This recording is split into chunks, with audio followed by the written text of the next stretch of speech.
Hello, my name is Julie Ann. I am the founder of Influence Publishing and the author of Around the World in 7 Years, A Life-Changing Journey. And so what was this life-changing journey that I had that led me to become a book publisher and a TED speaker? Now, I think maybe there's some people that are listening to this that feel like they don't fit into the world somehow, like there's something strange about them, or they're just not the same as other people, and a kind of feeling deep inside that something's not quite right, like this is not their life, or they're not doing what they're supposed to be doing. And generally kind of not feeling deep inside that this is the life that they should be living. Now, this is what happened to me at the age of 32. I was living in the UK, and I had a really good job. I was in marketing. I traveled around the world first class to China and the Philippines. I was married. I had a very charmed life, I guess you could say. I had a lot of money, lived in a beautiful home, but I didn't feel happy. And so kind of one day it felt like it was extraordinary in that it happened very suddenly. I decided this is not my life. This is not what I'm supposed to be doing. I'm 32 and I almost feel like my life is over because I've achieved everything I was supposed to achieve. So I decided to sell everything, leave my husband, leave my job, and leave the UK, leave England. I had a friend who was a sailor, and he had suggested that we go sailing around the world, which, was pretty extraordinary given that I've never actually sailed before. But I thought deep inside, that was kind of the adventure or something outside the box that I wanted to try, that I wanted to do. And so I said yes. I took a risk. I stepped out of my comfort zone and decided to take the risk of leaving the country, leaving my husband, leaving security to take on an adventure. Now, once I got to South Africa, we purchased a sailboat, and we then got the boat ready for sailing. And in 4 years, we went from Africa to Madagascar, back to East Africa, Tanzania, Zanzibar, Kenya, Mombasa, Dar es Salaam, and then we crossed the Indian Ocean. We lived on a desert island for 3 months, and then we crossed to Thailand, and we lived in Thailand, between Thailand and Malaysia for 2 years. We made money by taking guests on our boat, backpackers, to show them that kind of lifestyle. But we didn't really need a lot of money. We were not traveling, we were not tourists. We had adapted a brand new lifestyle.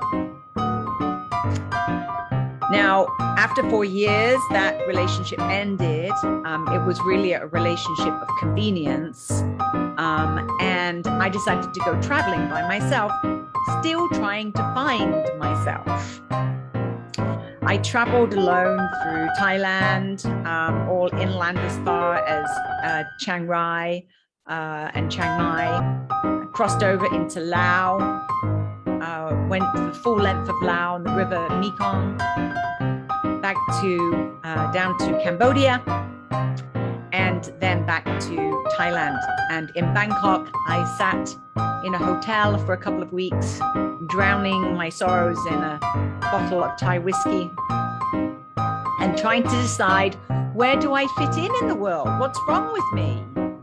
You know, I don't know what my country is. I don't know what I should be doing. I don't know what job I should be doing, how I should be making money.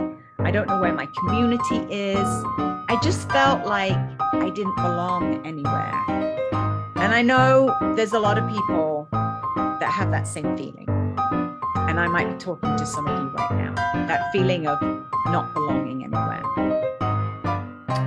So I decided I might as well just continue. And I've never been to Canada. I had connected with some travelers who were Canadian, and I liked the sound of Vancouver. And so I connected with some people via a traveling website, and secured a boat that I could stay on Vancouver Island, and I ended up in Vancouver. Now, I do want to just say here that part of what I'm going to be teaching you is understanding how important it is to trust your intuition and that gut feeling. Because if you always do that, you will end up in the right place. And sometimes it might seem very strange, and you might say, why am I doing this? You know, I remember sitting on a plane to Vancouver thinking, I have no money, I have no friends, I have no family. All my family are in England, and I was totally disconnected from them. I have no job. I have no way of making money. I have no investments. I signed over my house in the UK.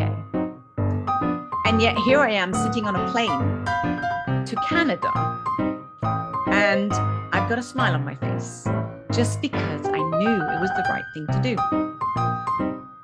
Now, when I got to Vancouver Island, everybody treated me wonderfully. I ended up meeting Greg, who actually is now my ex-husband, but I had many years with him. I got on his boat, and we continued traveling and sailing by going down the Pacific coast and living in the Sea of Cortez in Mexico for 2 years. And so my journey, my 7-year journey around the world, was most definitely unconventional. And I would say that whole time, I probably still felt like I didn't quite fit in anywhere. And I think I was looking for the geographical cure by moving all the time, which I think a lot of people do. But I decided that this was better than anything I'd had so far. And so decided to settle down in Canada, get married to Greg, and start my new life there. I was being encouraged by many people to write a book about my 7-year journey around the world. More than anything, because people were super curious, how do you do that? How do you basically leave everything behind that you know, step out of your comfort zone, take all these amazing risks, travel with like no insurance, very little money, adapting to a very different lifestyle, really a very nomadic lifestyle, which means that you don't need much money to live that kind of nomadic lifestyle. And being on a sailboat meant that we didn't have, travel expenses. So how do you do that? Like, how do you have the courage to do that? And I think, writing the book actually helped me understand that journey. And that's why I call it a life-changing journey. Because I think that unless you actually take the time to reflect on your life, reflect what you have done, reflect what your gifts are, and reflect on what have you learned during this process, there's no way that you can actually start to think about, what does my dream life look like? What is my purpose? What makes me happy? So writing the book actually unlocked my story. I had to examine from what I had been doing in the last 7 years and what I learned from all the different cultures that I visited and what I felt, what knowledge I gained from different cultures. And where did that leave me now? Now that I was in a position where I had all these experiences, what makes me happy? It wasn't just traveling all the time that made me happy. I needed a bigger purpose. And so the book actually helped me to unlock my story, to unlock what it is that made me happy, to unlock what my gift was. When you take the time to actually reflect on your story, which we don't do that very often, only then do you get to realize that there are certain things, feedback from people, for example. People might say, wow, you're so good at that. Or, wow, I love it. I love the way you listen. Or, wow, that's incredible, that the way that you express yourself. These might be things that you never even knew that you had as a gift before. Anyway, the writing of the book, Around the World in 7 Years, A Life-Changing Journey, led me to then start helping other people to write their story. And eventually it led me to starting my publishing company called Influence Publishing. Now, the word influence has so many different meanings, but in this context, I was thinking more in terms of influencing the way that we see our life and influencing the way other people see their lives by sharing stories.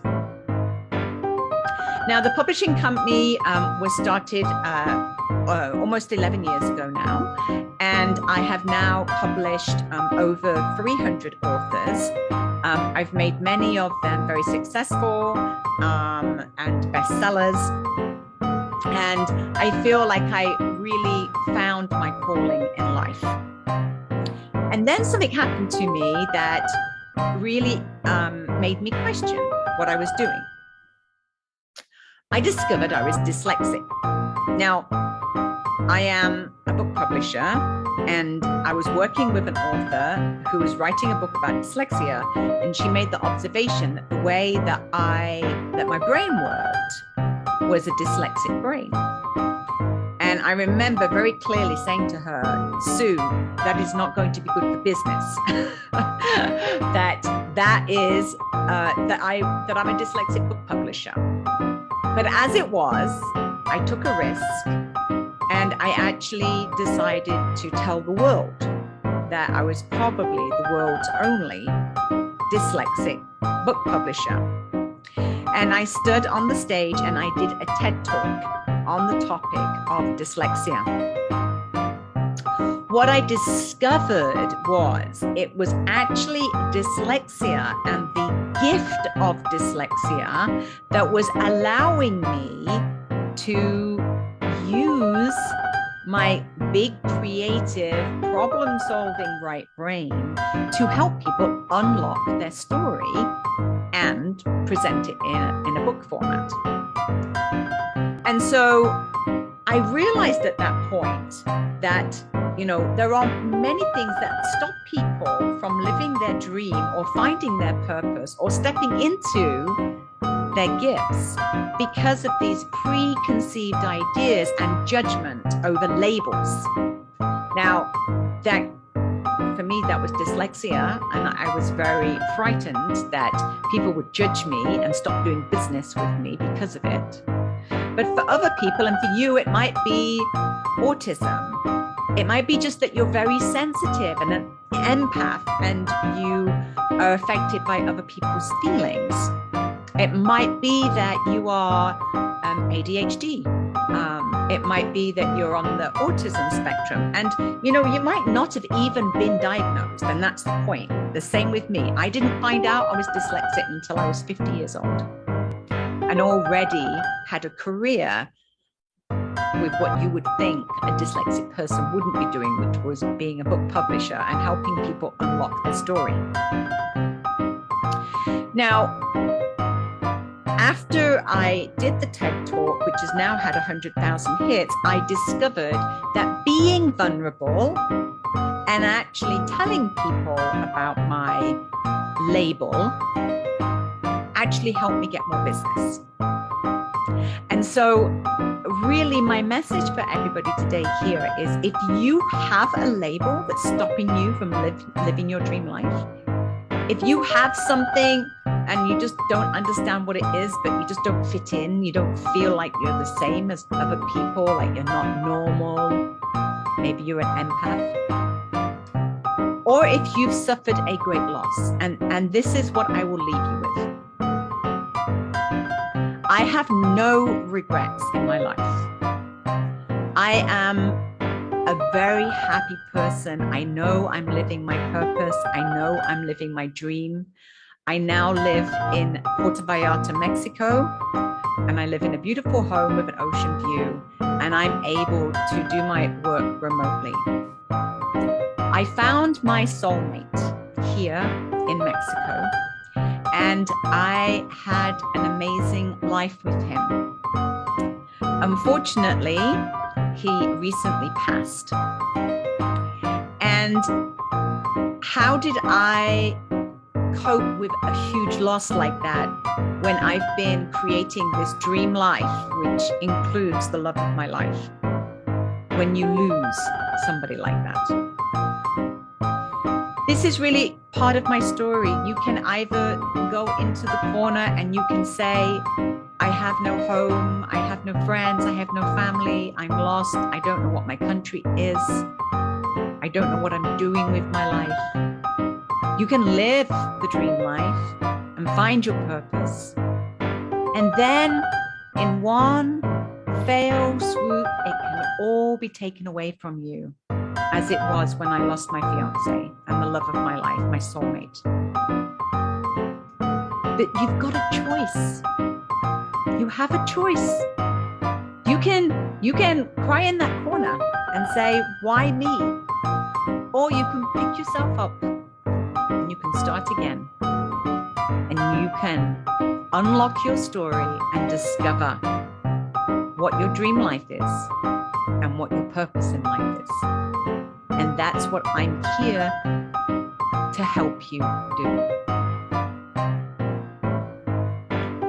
Have a wonderful, happy, joyful life. See you soon.